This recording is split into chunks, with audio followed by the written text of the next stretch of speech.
Recommendation ત્યારે છે ઘણા ક્વાર્ટર પછી ગંધાર ઓઇલ મીન્સ કે લિસ્ટિંગ પછીનું સૌથી શાનદાર result Gandhar oil and refinery આપ્યું છે અને અહીંયા ટેકનિકલ સેટઅપ બી સારું છે 144-145 વચ્ચે ખરીદી કરો 138 નો સ્ટોપ લોસ અને 160 સુધીનો ટાર્ગેટ 2 થી 3 ટ્રેડિંગ સેશનમાં આવતું જોવા મળી શકે તો પહેલો રહેશે recommendation Lloyd metal second would be Gandhar oil અને ત્રીજું જે રેકમેન્ડેશન છે થોડું ટેકનો ફંડ અપ્રોચ રાખીને અહીંયા ફોકસ કરવું જોઈએ જે રીતે મીન્સ કે મેટલ સેગમેન્ટ અહીંયા સારું ચાલુ છે સાથે ટેકનિકલ બી બ્રેકઆઉટ છે જે સંદૂર મેંગેનીઝ સંધુમાં અહીંયા 222-223 ખરીદી કરો 211 નો સ્ટોપ લોસ અને 238 નો ટાર્ગેટ તો બે મેટલ સેગમેન્ટથી લોઇડ મેટલ્સ અને સંદૂર મેંગેનીઝ અને સાથે એક મીન્સ કે એફએમસીજી કમ ઓઇલ રિફાઇનરી કંપની ગંધાર ઓઇલ આ ત્રણમાં ખરીદી કરીને વેપાર કરવો જોઈએ.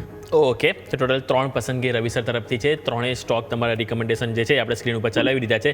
સંધુમાં એટલે કે સંદૂર મેંગેનીઝ, લોઇડ મેટલ અને ગંધાર ઓઇલ આ ત્રણેય સ્ટોક છે કે જેમાં આપણને સારી એવી એક્શન જોવા મળી શકે છે. અહીંયા આપણે ફોકસ કરીશું. વરુણ સર, આપની પાસે આવવા માંગીશ, આપના તરફથી આજે સ્ટોક સ્પેસિફિક કઈ રીતે પસંદગી રહેશે સર? યોમિકજી, આપણી ઇન્ફોસિસમાં લાસ્ટ રિવિઝન મળ્યા ત્યારે ખરીદવાની સલાહ હતી. તો ઇન્ફોસિસમાં આપ જોશો તો 1550 લેવલથી અત્યારે 1560-65 ની આસપાસના લેવલ્સ આપણને અચીવ થતા જોવા મળ્યા છે. અગર કોઈની પોઝિશન હોય તો જે સ્ટોપ લોસ છે આપણે ટ્રેલ કરીને 1520 કરી દઈશું. સાથે સાથે જી શિપિંગમાં આપણે 1050 ની આસપાસ ખરીદીની સલાહ આપી હતી અને 1150 ની આસપાસના ટાર્ગેટ આપ્યા હતા. અત્યારે 1162 પ્રી ઓપનમાં દેખાઈ રહ્યો છે, તો ત્યાં કોઈને પ્રોફિટ બુક કરવો હોય, પોઝિશન હોય તો કરી શકે છે.